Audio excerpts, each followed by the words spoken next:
first.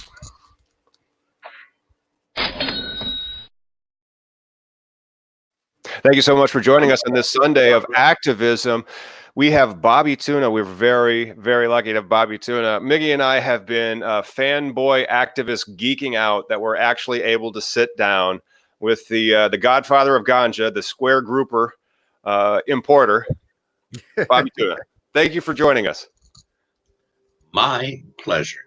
It's a lovely Sunday, despite the fact that the Dolphins looked as bad as any team could look.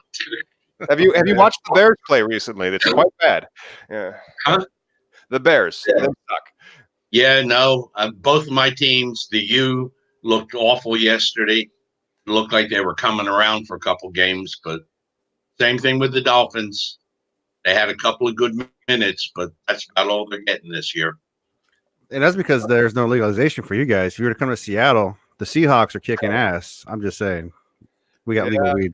Seahawks have had a good team for a while. I remember once I got out of Seattle, it was the day before the Seahawks were in the World Series, the Super Bowl back in 2015. I had a friend. They've had some good teams. They've had some good teams in Seattle. Yeah. What's his name?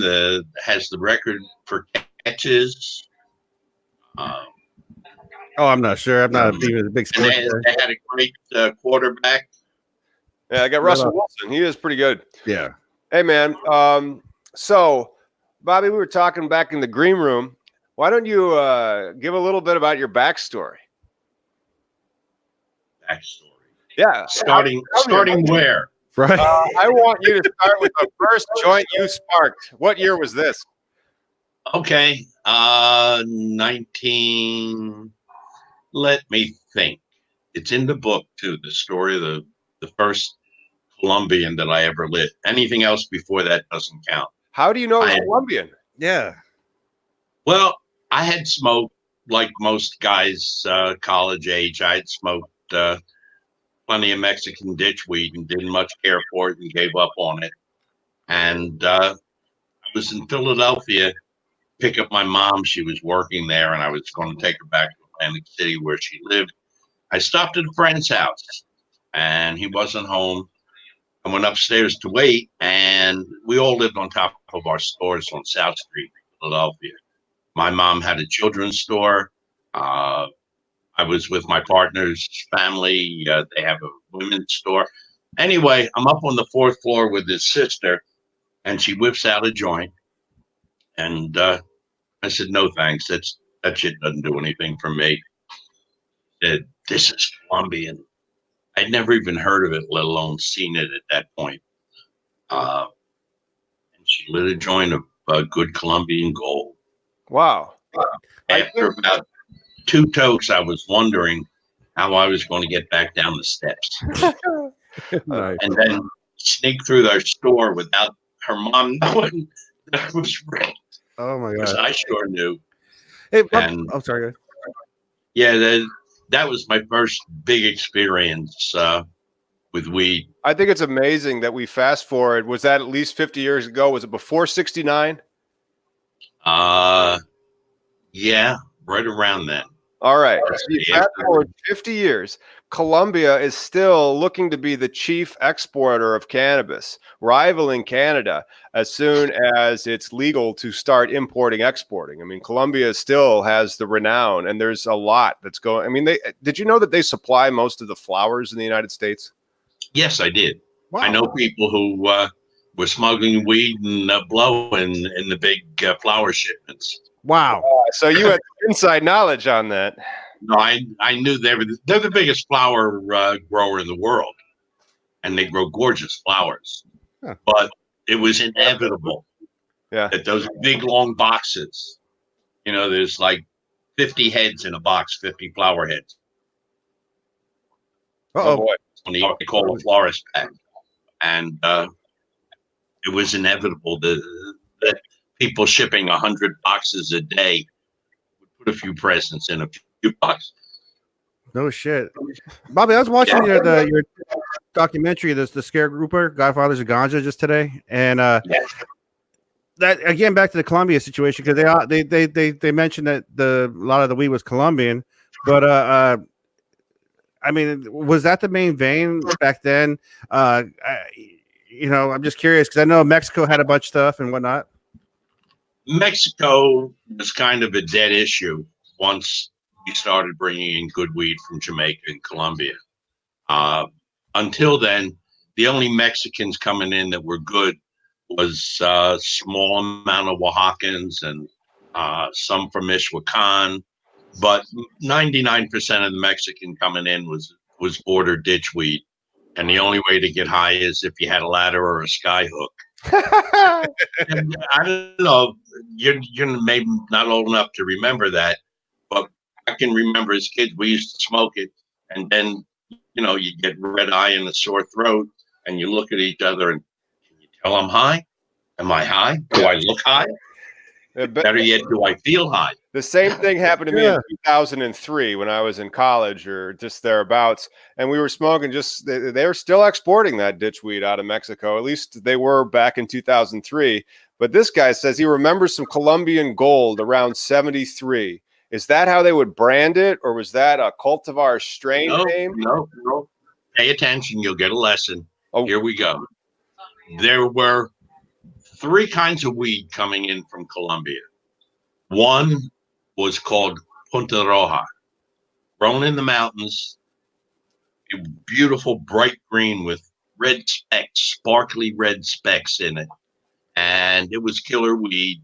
We didn't see very much in this country because the only people who had it in Colombia were the truck drivers. And if I wanted to get some, if I was down in Santa Marta or Barranquilla, I would go to the produce mart where all the trucks came in from the mountains. Wow. And I could get a small amount, maybe if I was lucky, a couple pounds to bring home as special. Oh, a little laggy. But the majority of what was coming in was Colombian regs, mountain wheat. It grew in fields that were 100 miles long and a mile wide. And it was good, but it was crude. What I brought in was most of the Colombian, what they called Colombian gold. Back then we called it Santa Marta gold because that's the only place it grew. Is on a couple of mountainsides. Well, that's something right above Santa Marta. And that became the mother strain for almost every good medical hybrid today. Man. It was such an incredible strain. When you got fresh Santa Marta gold, and first of all, of course, you had to clean the seeds out. People don't remember seeds. But good Colombian was like 30% seed weight. That's okay, big fat juicy seeds. And we used to take a lid from a shoebox and you break up the weed and you take a credit card and you go like this and the seeds rolled down and the weed stayed on top. But when you went to roll it, you couldn't get it off your fingers. That's how sticky it was. That's how good it was. It was two-toke weed. But after you took the 2 tokes, you had to tear the end off because it was clogged up with golden resin.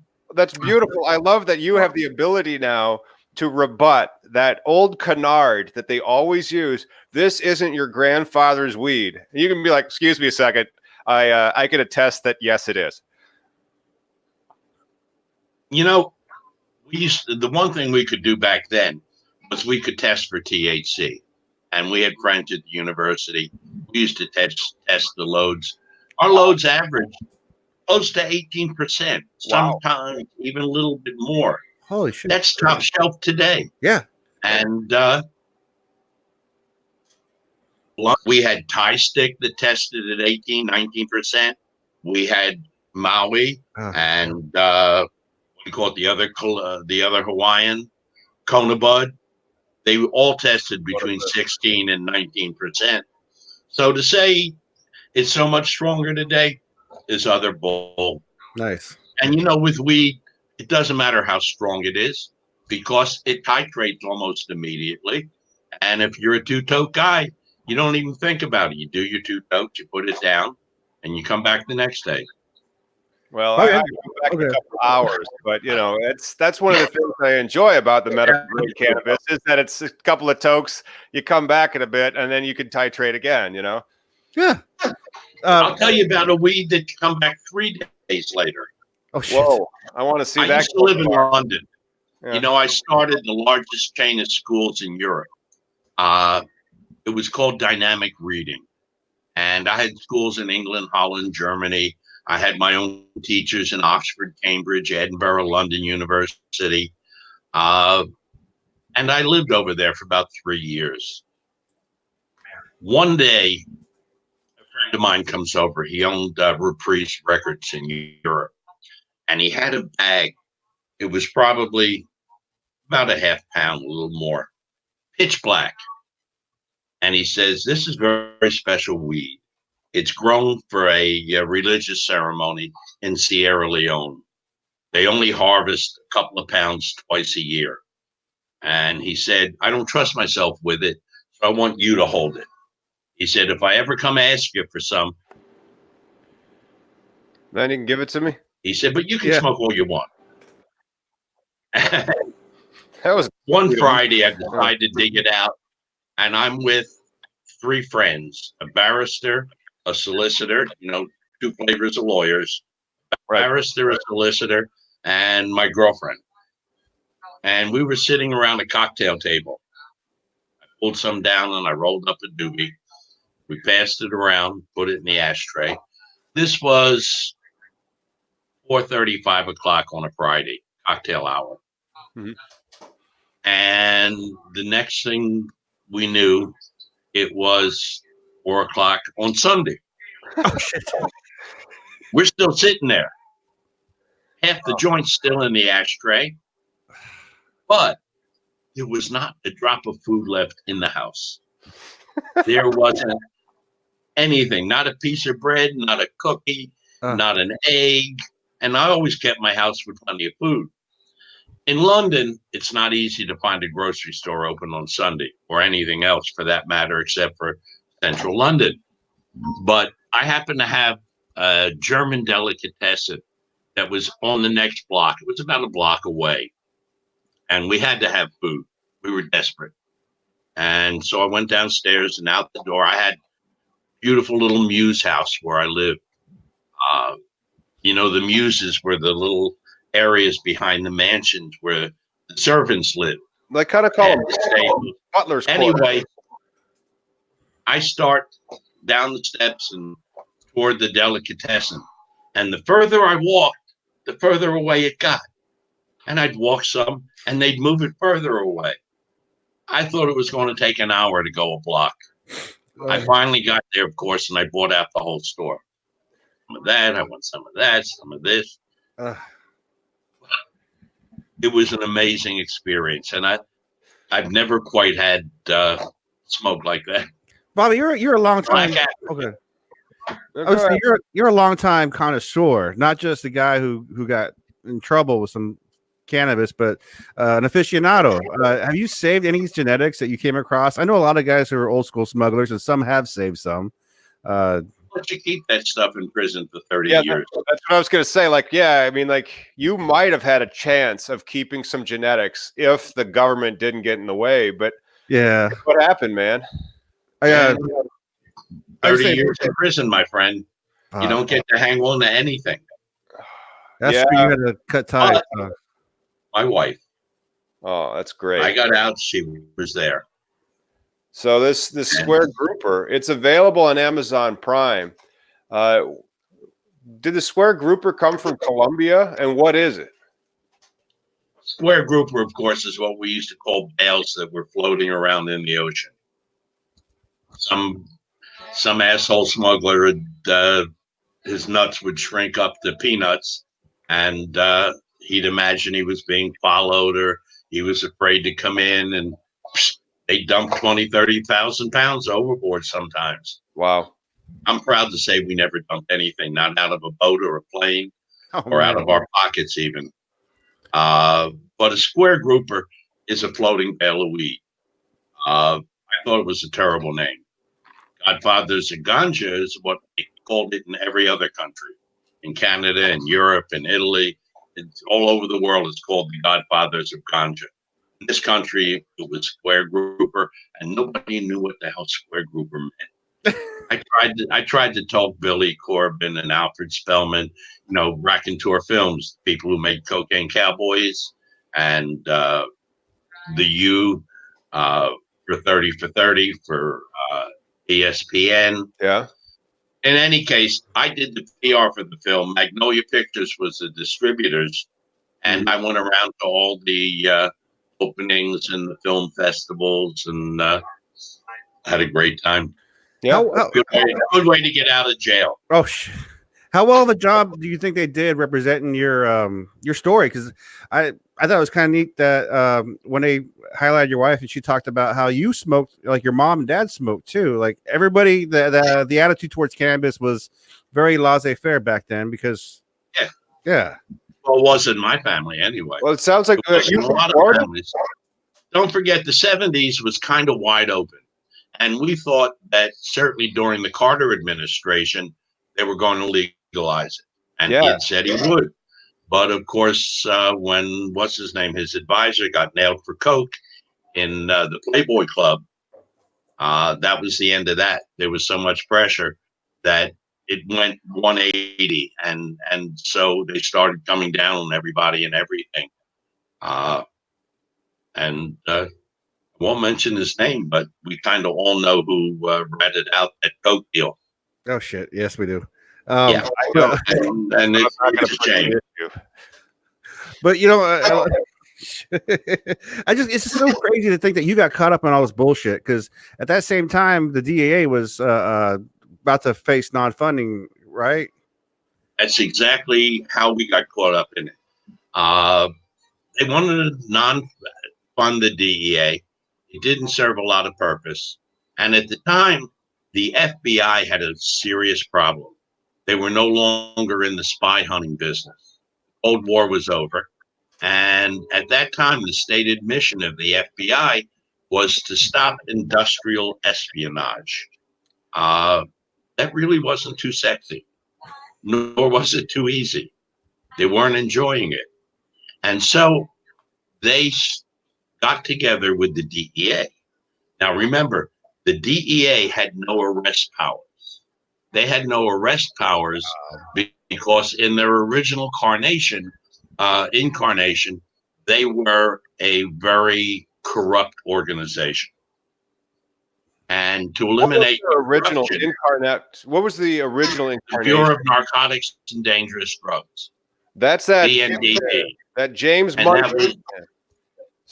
That was the stuff under the previous law, the Marijuana Tax Stamp Act. So that bureau under Harry Anslinger, right? It was the BND, then the BNDD. They were both shut down for corruption and born again as the DEA. But when they chartered it, they didn't give them arrest powers. The FBI, they had plenty of arrest powers, but nobody to go chase. And the very first joint effort of the FBI and DEA was called Operation Bonko. The deal was they were to trace the millions of dollars moving from South Florida, which had actually the richest Federal Reserve Bank in the country. There was more money in Florida than the rest of the country put together. Between the pot smuggling and the coke smuggling, it was all happening here. So Operation Bonko was to stop and trace the funds.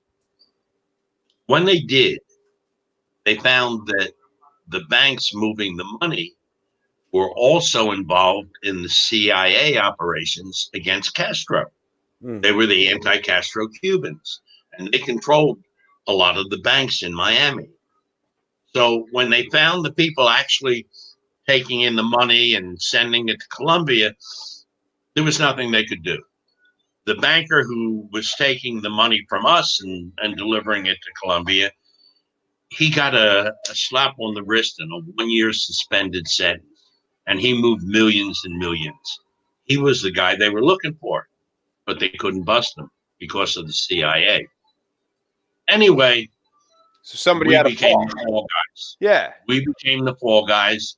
They spent $6 million on the investigation, which back in those days was a ton of money. and they had nobody to prosecute. And we were the dummies who were in the wrong place at the wrong time. With the good weed. And the level of prosecution was not even. They found us through the banker that they couldn't bust, but he was the guy they were looking for. He's the one laundering the money. Yep. Juan O of the Royal Trust of Canada. It was really neat. I'm shocked that it's an international bank, but there's so many international banks that help launder this money. Yeah, but they ended up being the biggest. I mean, there were 2 or 3 other banks in Miami that were doing it, but things kind of moved toward them because they were in that business. We used to come with 2 suitcases, or 2 briefcases with like $1 million each in each one, and hundreds, or maybe a few 50s. Yeah, that was the godfather of ganja. So like this was a Colombian operation. Yeah, and we come to the back door of the bank, big steel door, totally blank, and we'd have to do a secret code on the bell. And we'd ring that secret code, and the vice president of the bank, Juan Po, he'd come get us. And he'd open the door, and he'd take us in to a huge vault. And in the middle of the vault was a big conference table with like 6 tellers, 3 on each side. And he would open these briefcases and throw a pile of money in front of each teller. And the tellers would always be looking down at the table because they weren't supposed to look at us. They weren't supposed to remember us. Sure. So the tellers would have their head down. I just love that they're doing, because like when we have legal cannabis now, it's the exact opposite. You have standard operating procedures for when people are there to see who's there, just in case you have to report it to the police. This was an operating procedure from a bank to avoid seeing who's there, to allow him to anonymously and discreetly commit these crimes. Yeah, and the tellers would keep their head down and they'd be counting. And every now and then, pop, they'd throw out a $50 or $100 bill that was counterfeit. I mean, they were counting quicker than the machine. And then pop, they'd throw one out. And at the end of the count up, Juan Po, I don't care if I give away his name, he got away pretty good. Yeah. Now, in any case, he was mentioned in the bust and in the papers. But he would then take all these bills that were thrown into this big ashtray in the middle of the table, and he'd count them. And he'd say, okay, that's $5,000 in counterfeit. And he'd light it because they couldn't report it. They're supposed to report it. Oh, shit. But they couldn't. So he'd burn it, and then I'd have to give him $5,000 in cash. We always carried a couple extra bundles with us to make up for the shortfall. It was an interesting time. Things you'll never see again. For everybody listening, I'd just like to make it clear that you were never caught with anything. There was never a moment where Bobby was around tons of weed and police showed up at the same time, right? Like that. That's right. We were indicted over a year after we retired. So you were out. You were out of the game. You were out of the game, and then like they just decided to come knocking. Well, you don't just decide. They built a case at the grand jury. It entailed them busting other people, who then turned around and said, "Well, no, those are the big guys. Those 2 guys, me and Robbie, they're the big guys. We work for them," which wasn't always true, but that's basically how we got indicted. People, after we were done, got their dick caught in the door and needed a fall guy. Hate when that happens, but I can now understand. I didn't care for it much either. Yeah, dude, I am sorry. That sucks, but I can appreciate now, after talking to you, why Colombia has been such a player to begin with, and why they're just sitting there ready to export their product into this country. They had really magnificent product. The people I did business with there were terrific, honorable people. And they protected me. They watched out for us. And they went and they got me almost all of the good Santa Marta gold that was grown, because it's a built-up area and there's not that much of it grown. I was willing to pay 2 or 3 times what the Cuban smugglers were paying. They always wanted $12 to $20 mountain grown ditchweed. I mean, it was really good. It was Colombian regs. It was strong stuff, but compared to the Santa Marta Gold, it wasn't too thrilling. Yeah. I was pay anywhere from $40 to $60 a pound when I could have bought mountain grown for 20. Fuck. But my load sold first, and I didn't have to bring it home and sell it for 180 a pound. I got anywhere from 280 to 340 a pound. Wow. And my customers bought a minimum of 1,000 pounds. And you were just sourcing from Colombia, right? In this documentary, it kind of lays out the whole how Jamaica was part of it. That Plotnik group. I'm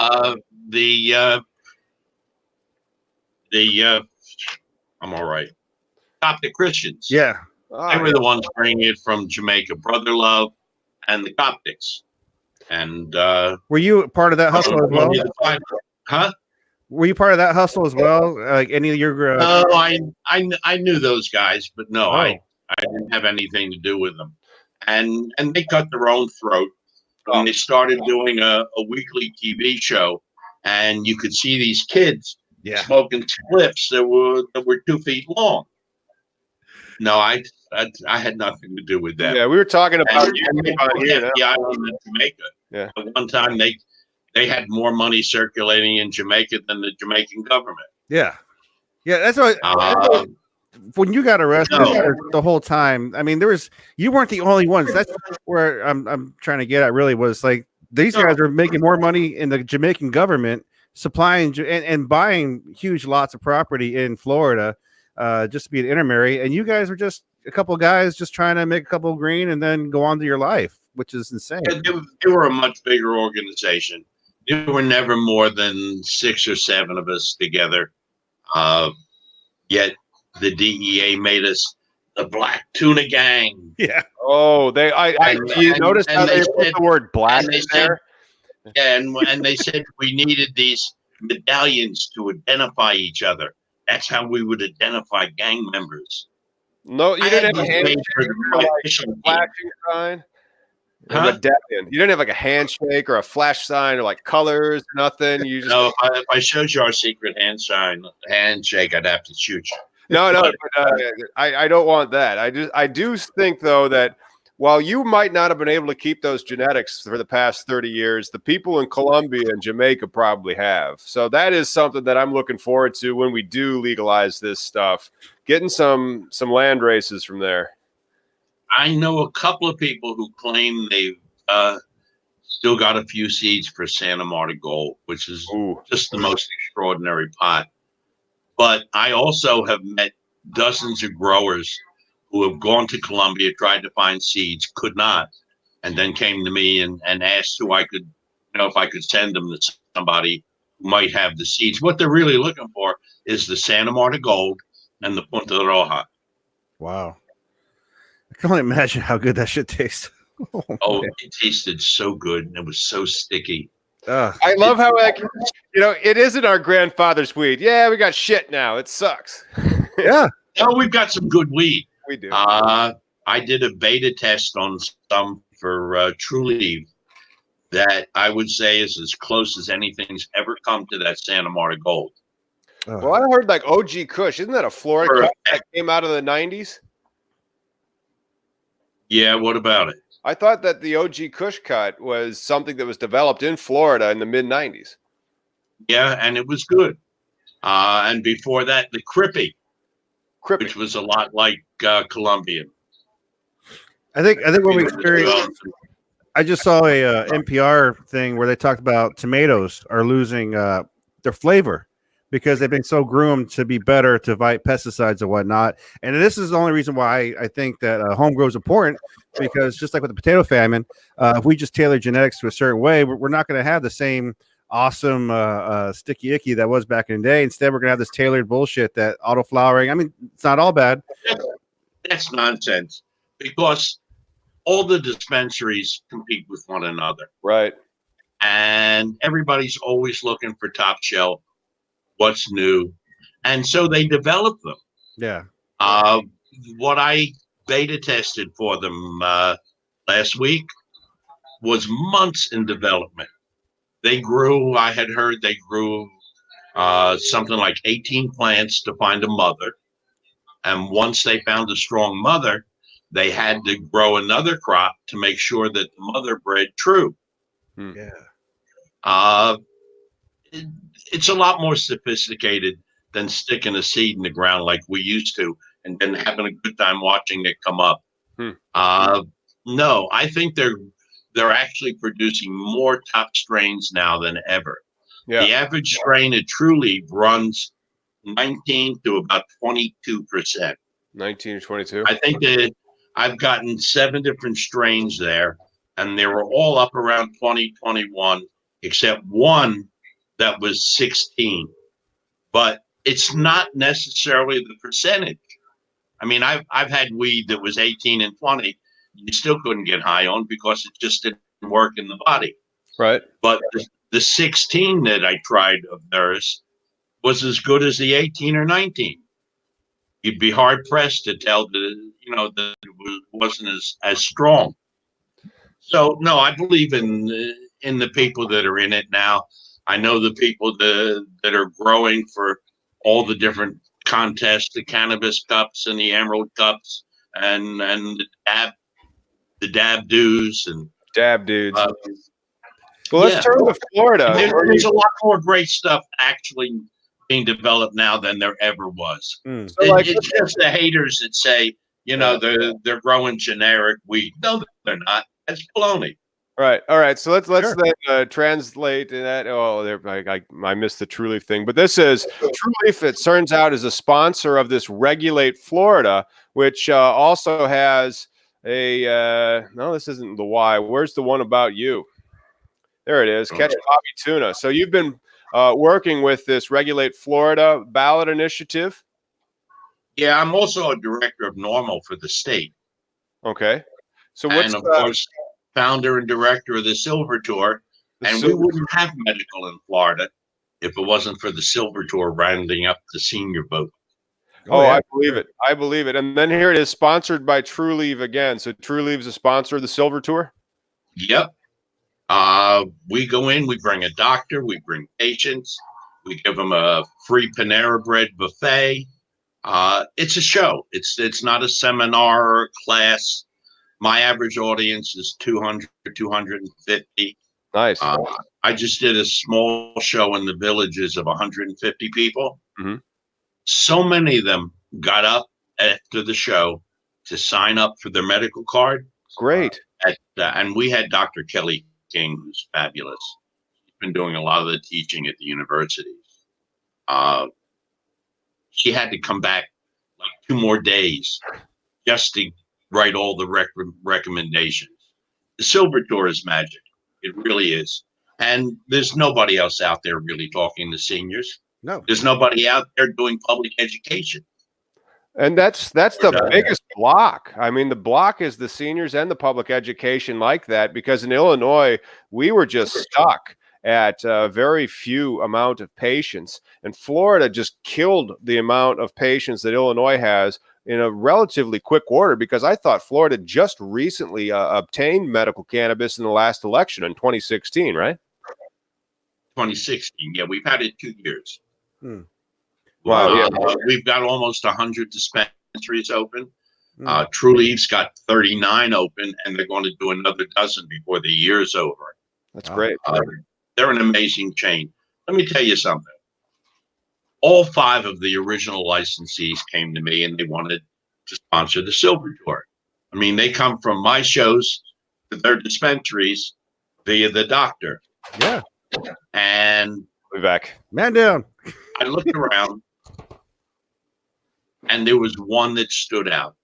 When you buy something at True Leaf, you walk out with that bag and they tell you, if everything in there does not do what you need it to do, even if you used it, bring it back. Nice. We'll find something that works for you.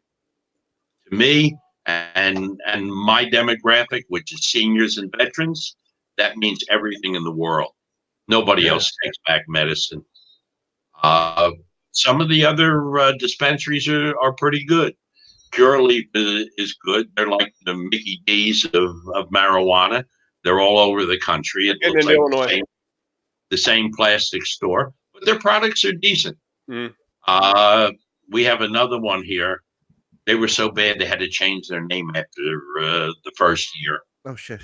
Now they're called Fluent. They weren't so fluent when I went in there.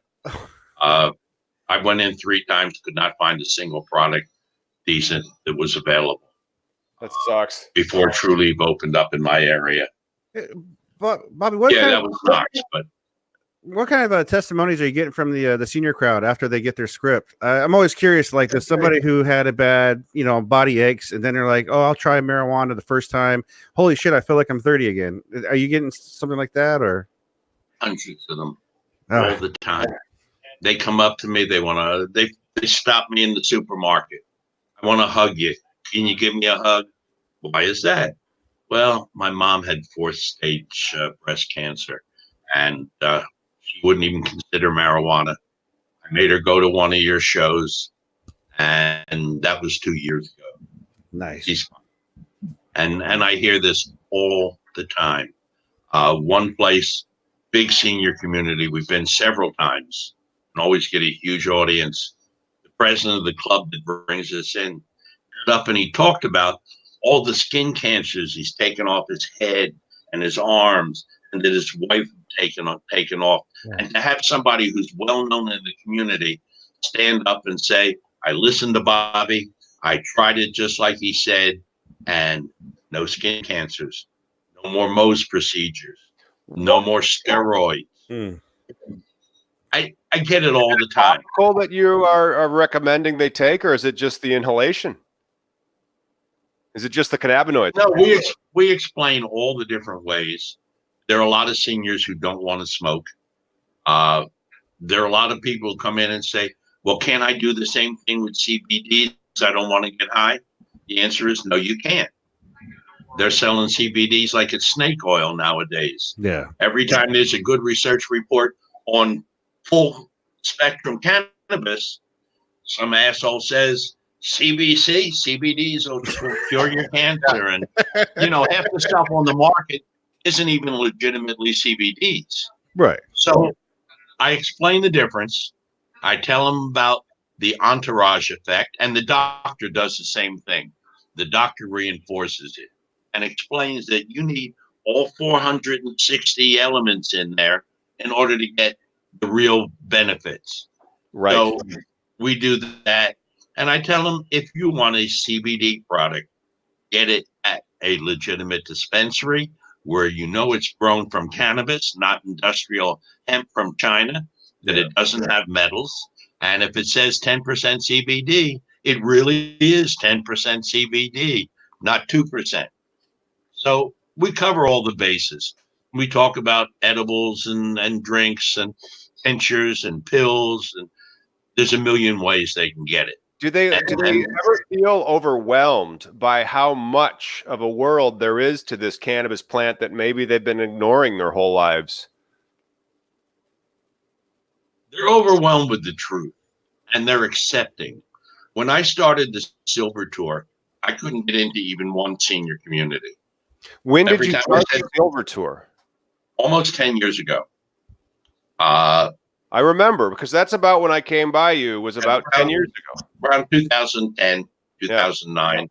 Actually, it was right after Prop 19 went down the drain in California. That was 2010. And I looked at all the exit polls and saw it was seniors that put it down. And I said, I are one. And I'm an old pitchman. If I can't turn these people around, nobody can. Plus, I know it would be easy. You only have to remind them of what life was like back in college when they were token. I mean, that's a good part of getting over the fear. When I tell them, look, have you ever seen the commercial with the little butterfly tell you if you take this for sleep, you can walk in your sleep and talk in your sleep and drive a car in your sleep? And remember, what's her name? I think it was Ethel Kennedy, ran into a tree on Ambien. Half the seniors in this country are on Ambien and Lunesta. It doesn't put you to sleep, it puts you in a fugue state. It's a very uncomfortable state. And if you forget that you took the first one, you take another one, you'll die.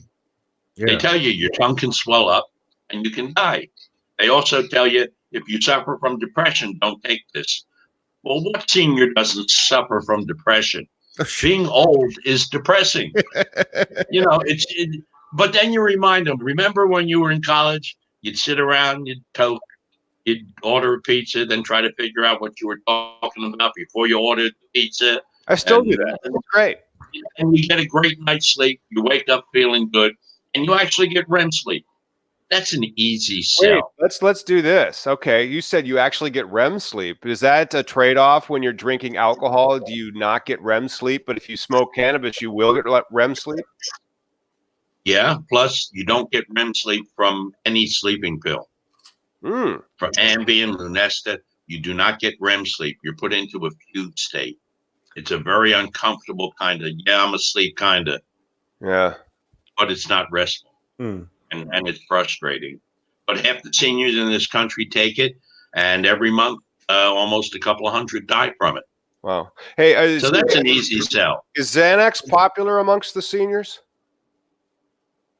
Yeah, it is. I don't know how popular, but yeah, it is. Because that's the thing with the CBD. If you get real CBD, preferably from like real good hemp flower, so it's natural, just like, and you're gonna get the entourage effect. You're gonna get a small amount of THC with it. That is really good for pain and for anxiety. Yeah, but high THC is even better for pain and anxiety. I can sometimes get a little bit tweaked if I am only on the THC. You can feel a little bit high strung, in my opinion, or paranoid almost. When I have a group of seniors who say I don't want to get high, I look at them and say, why not? At our age, we deserve to be high all the time. Yeah, Bobby, because the real description of being high is feeling nice. Yeah, that's it. It's nice. That's what it is. High is a misleading. What do you want to be? You don't want to be happy? I'm a stoner, but I don't tell people I'm a stoner. Yeah. But I am a stoner and proud of it. People don't understand what being stoned is. They think it's some out of your mind, mental state, and it's not. So once people get to understand that, and I'll stand up in front of 1,000 people and say, look, you don't know if I'm high or not, but I'll tell you the truth. I've been high since I got up this morning. It doesn't stop you from functioning. Right. We have normally at our shows in South Florida, we have Irv Rosenfeld, who's the how's existing federal patients still alive. Well, he's barely alive.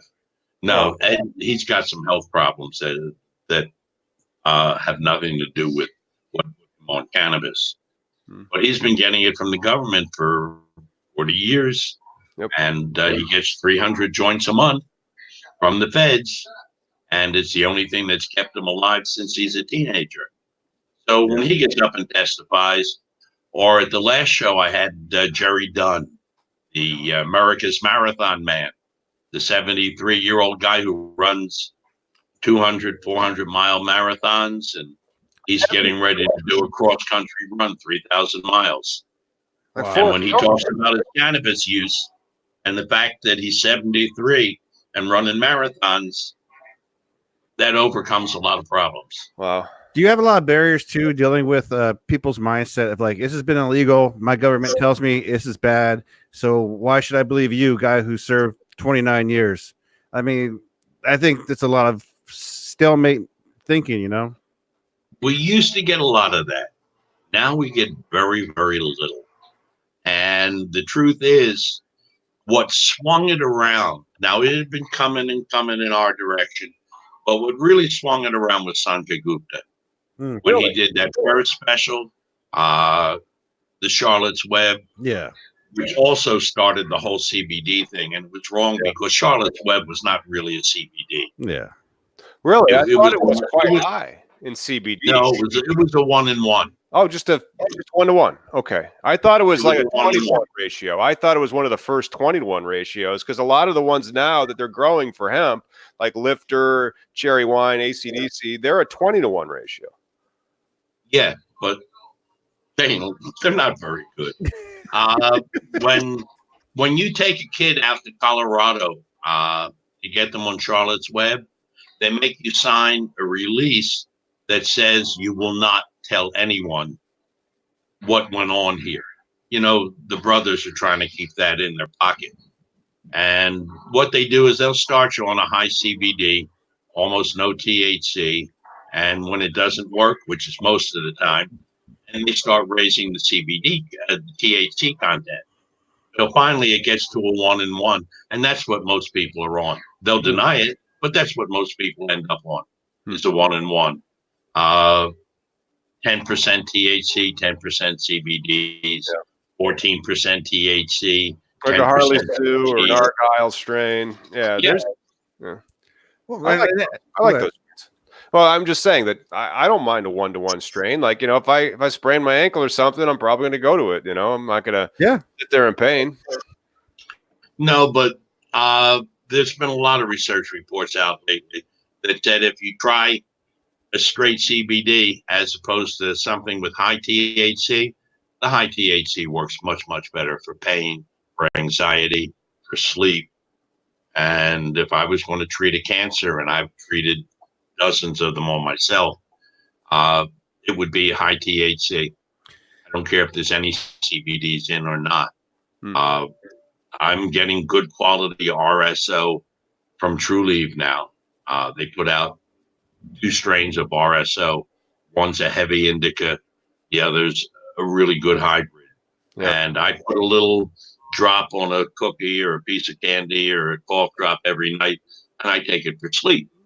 I also take mine for chemoprotectorant. So, like, I'll do that, but then I don't want to get cancer. You know, I take it as a prophylactic against cancer, against dementia. Probably the most powerful part of the Silver Torch show is when they see a group of dementia patients who were at the end of life. I mean, they were all in wheelchairs, could no longer talk, could no longer walk. And this big nursing home in Illinois has been treating with cannabis for a couple of years. And you actually see them come back from that state. Yeah. Starting 20 minutes after the first dose. And by the end of the week, they can walk, they can talk, they can recognize people they haven't recognized in 10 years. And when a room full of seniors sees that, end of story. They're ready to sign up. It's truly is. And I tell them, and I tell them, don't wait for legalization. Hey, man, I'm in Illinois. Where is this? And then let's talk about legalization in Florida next year. Yeah. But where in Illinois is this? It's a big nursing home. I'm trying to remember the name of it. We're going to have to get them on the show. I used their video, which I've edited down to about 8 minutes, where you see the progress of these 3 patients. Awesome. But now Morse-Light, who is the biggest owner of nursing homes, is putting in a program. Oh, cool. And they've just gotten permission in Florida to start treating with cannabis products. I mean, why not? But the difference is a miracle. Well, why not? There is no way to treat Alzheimer's. Yeah, but that's amazing. There's no other treatment. But the problem is, and what I've done, that was one of the posts that I did last week, is that why are some people routinely against marijuana legalization? And I say, follow the money. You have to look at where the federal money goes, and federal money goes to the healthcare industry a lot. And so a lot of the healthcare industry, because it's a Schedule I substance, is ultimately precluded from saying anything positive about this stuff. And so many people are just left in the dark, and it's to their detriment. It's changing, and now what they say is we'd like to do it, but we can't because we're afraid of our federal narcotics license. Yeah. That's basically what they talk about. They won't get their federal grants, but a nursing home's got to have a narcotics license, and that's DEA, that's federal. That's what they're most afraid of. Yeah. Why this place in Illinois didn't have a problem, I don't really know, because they were only using it on patients who were at the end. And what the owner of the nursing home or the director said was we should really be using this as the first line of treatment, not the last. Right. But in order to get people to okay the treatment for their relatives and say, okay, you can treat them with cannabis, it was pretty much end of life patients who they were able to get permission to treat. So it made sense. But now they're using it more and more. But yeah, hospitals have the same problem. Universities have the same problem. Grant money, federal money, and of course, a narcotics license. And the banks are the same problem. They got the feds in there as well. Well, the banks have been taking pot money for years now. Yeah, but they do it on the down low. Yeah. And once you're exposed, then they throw you out. That's right. But I think I probably know half the dispensary owners in the country, and they've been banking for a long time, but have had to do it on the down low. It'll be a big help when they can do it openly. And some of the banks are beginning to do it openly. They want that money. Absolutely.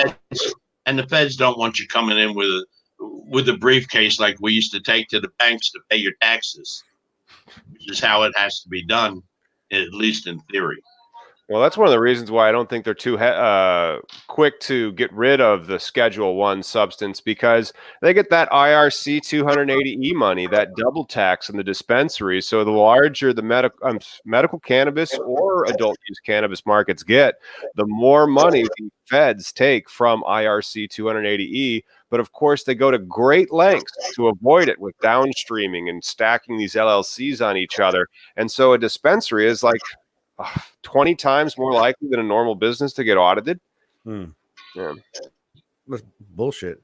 Hey, we're actually making pretty damn good progress for the short amount of time we've been moving toward legalization. Oh, yeah. The truth is, I'm the guy who spent 30 years in prison for cannabis, and I can see the progress probably much better than most others.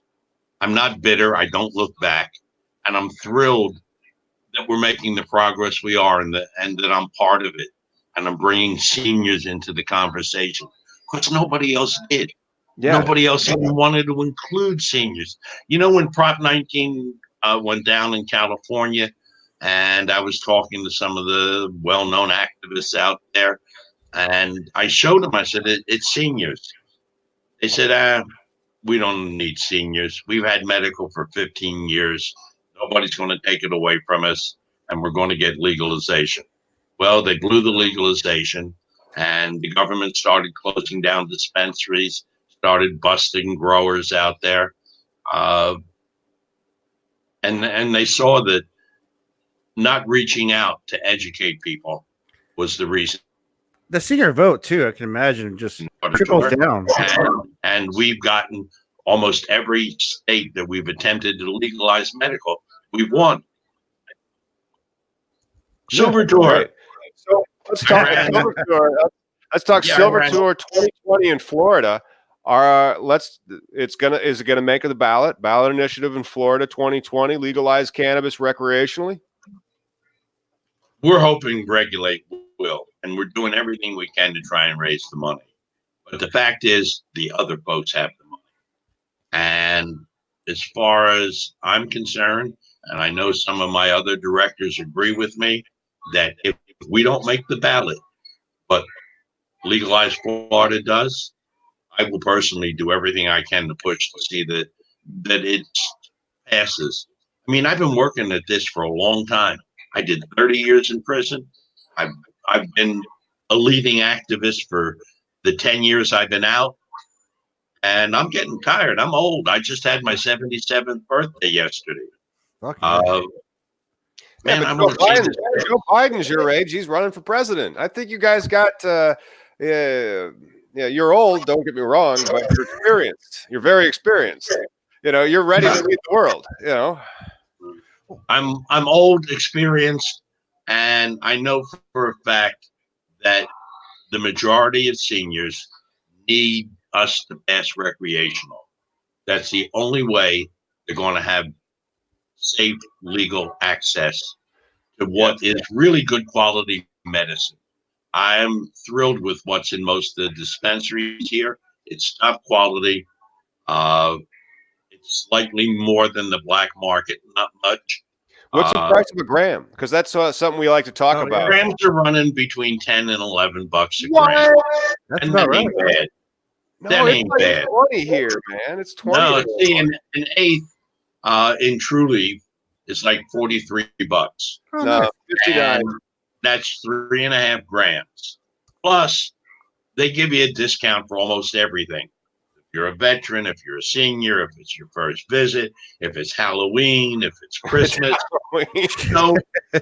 So you're really going to pay about 30, 32 bucks for an eighth. That's like they have half 3 price. levels, 33, 43, and 53. But most of the good stuff's in the mids, 43. So after your discount, and of course they give me a really good discount. You should have ownership in it, by a friend. I get an employee discount. Yeah. But it's between 10 and 11 bucks a gram. And to buy legal weed that has been grown very carefully, that can certify what the real content is, that does not have any harmful fertilizers, sprays, chemicals, and best of all, when they bucket, when they clean it, it's clean. Every nug is not a tree. It's a nug, and it's all smokable. Nice. So if you get 3.5 grams, and most of them actually weigh a little more. I mean, you can't be that exact. Fat age. So if you're getting 3.5 grams for 30 some bucks, you're paying about 10 bucks a gram. And boy, I don't mind that. I love it because they can't put me in jail for it. I gotta get to Florida's, man. I got my card and I got my weed. Here's my weed. Yeah. Yes. There's even some left in there, I think. Fantastic. Dude. Bobby, what's next for the senior tour, the silver tour? What about it? Are you going to be touring more Florida, or you have more national plans ahead of you? Truly, at the moment, sponsors us in Florida. We do shows elsewhere where we have a sponsor. I mean, we've been in 20 states. I've had my TV show, Grandma Smoke Pot, in a dozen states. I put up those billboards you see behind me in a dozen states. When we had Amendment 2 on the ballot, I ran 8,000 one-minute radio spots on the top iHeart stations, the news talk stations, where the older demographic has their radio tuned. And we managed to pass Amendment 2. And I did radio in Ohio. I did radio in Tennessee. I did radio in Arkansas, California. I've been on more than half the campaigns in the country in order to make sure we got the senior vote and the medical passed. And we've even passed it in a lot of the South where we weren't looking so good. Yeah. All right. Georgia needs weed, man. I can't believe that Atlanta has so many rappers and they have no legal weed. It makes no sense. They have some form of medical now. They do. Well, let's talk about that for a second. You can't get any. Wasn't Florida? I thought Florida was really restrictive, like some of these other states. Maybe Georgia's one of them. When they start having medical cannabis, they don't allow flower. But now we have flower. But you guys started without flower, right?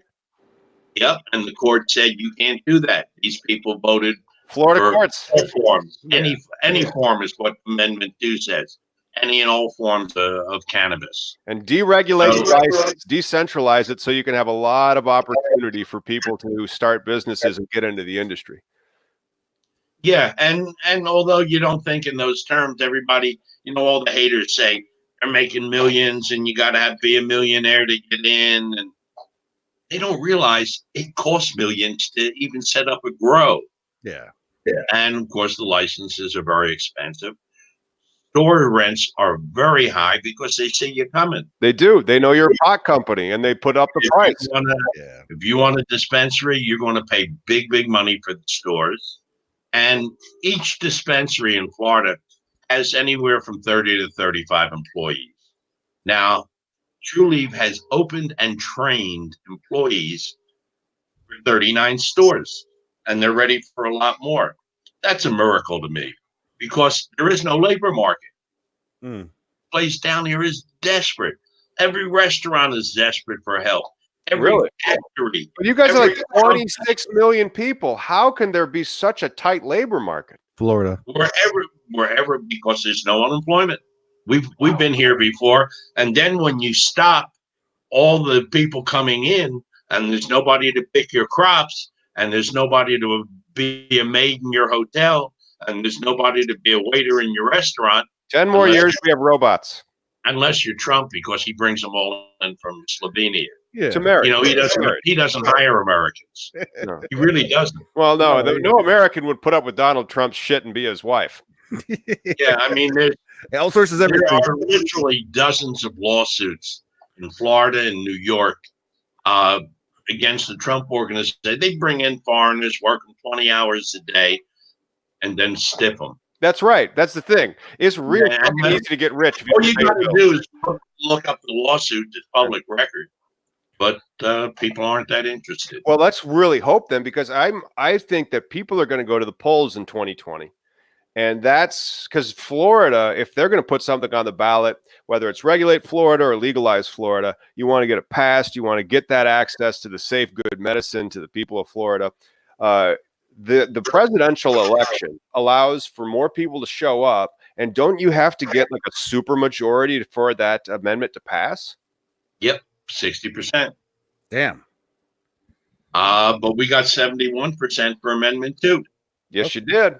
And it's not going to be hard to get 60%. What's hard to do is to get 777,000 valid petitions. You know, everyone has to be checked. They got to be a registered voter. They got to be current. We have to pay to get everyone checked. Every time you turn in petitions, you got to pay the state to check them and make sure they're valid and there's not one word wrong on the petition. Yeah, they don't want to. They're just you're making trouble for the state, and so the state's like, no. They're making it more difficult to get on the ballot. Yeah, they do, because they don't want you to have the initiative to pass your own laws. They don't have it like this in every state. Illinois doesn't have it. We don't have it here. Seattle does. I mean, you guys were able to be a ballot initiative state when you guys went adult use and also medical, right, man? Yeah. But like Bobby was saying earlier about, it's like the non-sexy stuff, right? This is like to get something approved, a law. It's some of the most boring and expensive shit out there, right? Yeah, you got to get signature gatherers. Then you have to get the guy that approves that stuff. I would way more rather smoke myself something that I've never had before, but I know what it's called. That's right. I would much rather be smoking some Santa Marta Gold from Colombia. Me too. Although I'm really happy with what I'm getting at the dispensary. And I do know what I'm getting. I mean, I know the difference. When I hear these haters say it's factory grown and it's generic weed, and they don't know what they're talking about. Yep. They really don't. I hate the haters. Yeah. That's the only thing I hate is the haters. The people that are going around in Florida telling people, if there's not medical on there, don't vote for it. Vote against it. Are you crazy? Yeah. As hard as we've worked for 10 years and as badly as most people need it, we'll get medical. We'll get it from the courts if we have to. Or we'll get it from the legislature. They won't hold back for that long. Yeah. But we got to pass legalization now. Too many people need it. Most vets can't afford to get their card and then pay the state $75 and then pay him another $75 to renew in 7 months. And that's why you need the home grow. Well, you do, but only 1.5% of the people grow. But for the people that don't have the money, like because of I mean, I can't believe the dispensaries are like half off from Illinois prices. Seriously, we're paying $20 a gram here.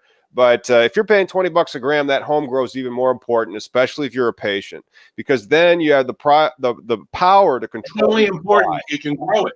Yeah, and most people can't. They can't, or they don't have the risk. They're afraid of the risk, and they don't know what they're doing. And if they do try, chances are it's going to die before it matures anyway. And really, Florida's just trying to be another domino in the legalization process. If you can just get that door open, whether home grow or not, I mean, that's what we've done here, and then you can retrofit everything, try and go back and fix it. Are we frozen? We are. I It was looks like something's director of Normal. What we were doing was getting the townships to allow to decriminalize. That was our goal because it was a pragmatic goal. We could do it. Yeah. And we went to the townships and we got almost all of South Florida to decriminalize. And that was great. I was thrilled. And then we went on from there to the medical. I mean, we're such a far away. That's great. The guy who's been in the can 30 years, any progress. When a cop says, I'm not going to bust anybody for pot, makes me feel good.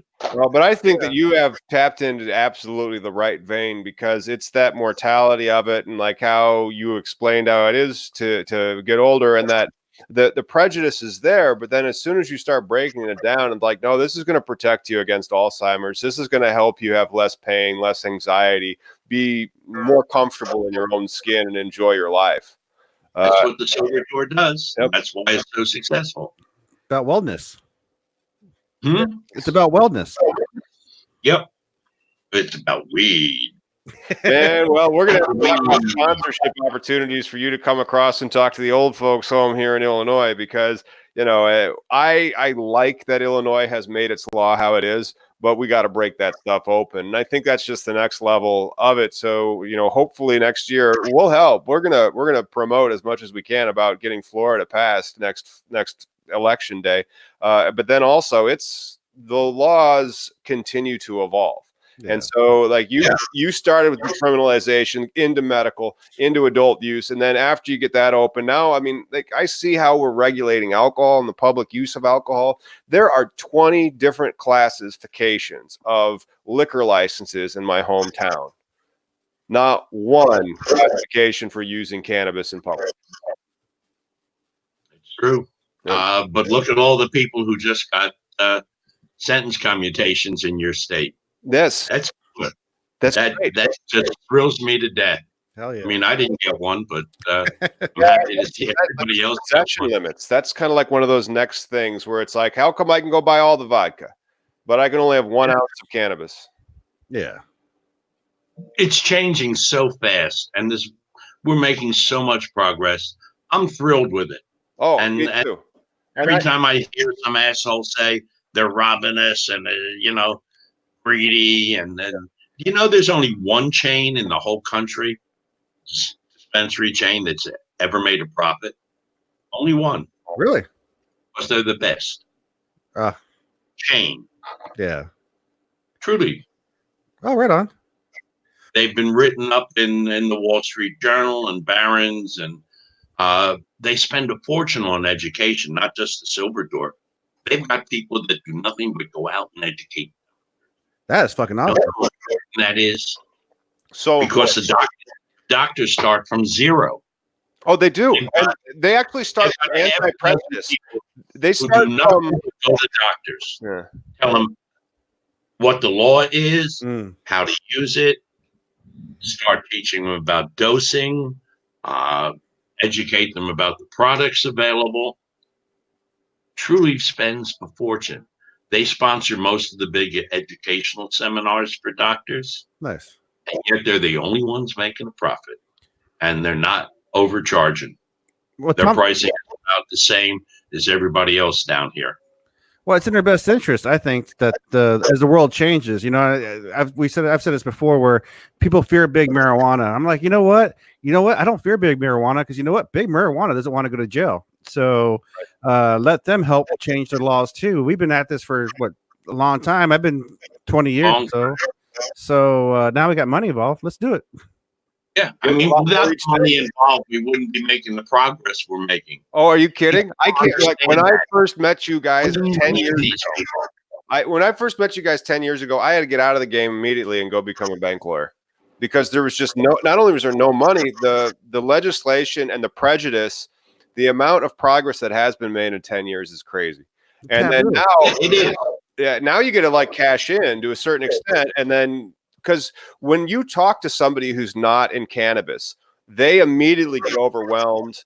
And then, like you said, like the doctors are starting at zero. No, I think they're starting below zero because they don't have no knowledge. They also have prejudice. So you have to chisel through the prejudice before you can get to the knowledge, and the knowledge is vast, you know? Well, let me tell you, here in Florida, the doctors, there's two kind of pot docs, those who sell recommendations and those who treat patients. Yeah. We're very fortunate. We've got a bunch of great docs who are actually treating, running, getting people in for weekly clinics, charting their progress, but they're also going around to the medical schools and the medical seminars and sharing the information, sharing the knowledge. Doctors here are educating each other. Nice. And it's our doctors who are going to other states, going to other countries. We've got great docs here who actually know what they're doing and are teaching. That's fucking And great. Very important. That was a missing link, educating doctors. And we're doing it now as fast as we can. We're taking every little piece of progress and feeding it right into the educational system.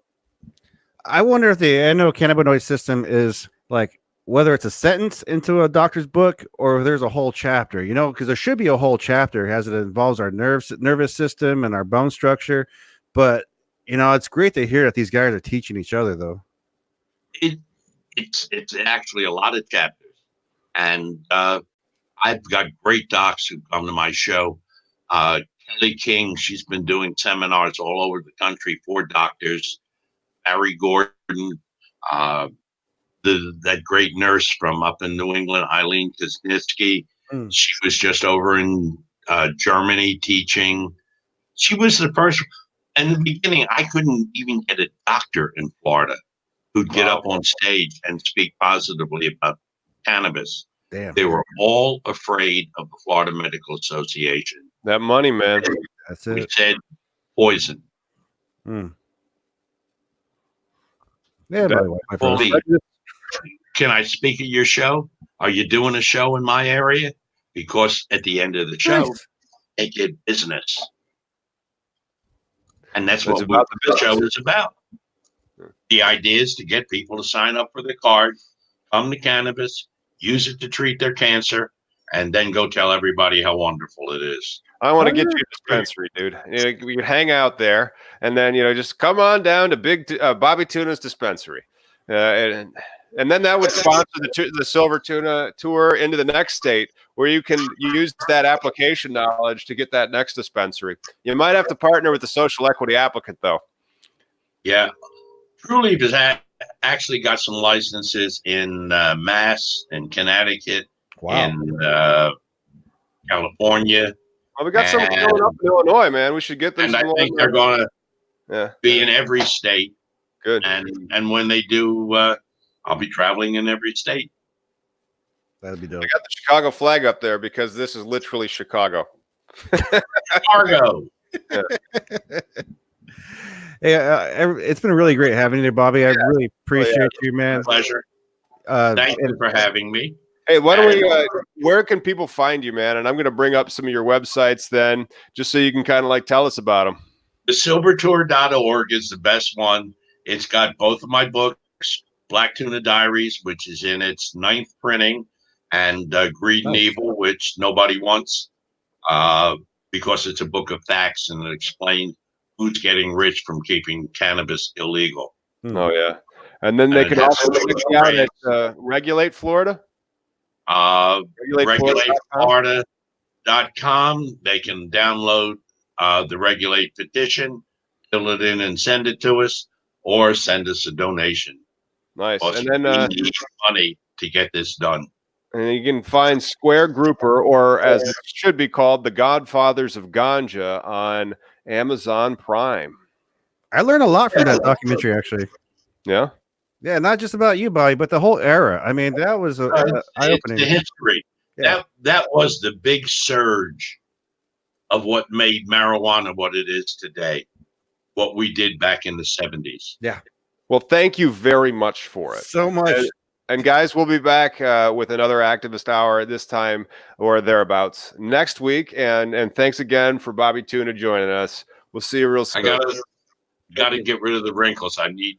Hey, check out Rick a year ago. Ray Wiles, are you on the NMN? Have you heard of David Sinclair's book, How We Age and What We Can Do About It? The NMN.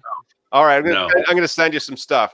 You'll be able to sell this as well. We'll get you a commission. You're going to go in all these retirement communities. It's going to work great. But anyway, guys, we'll see you real soon. Take care.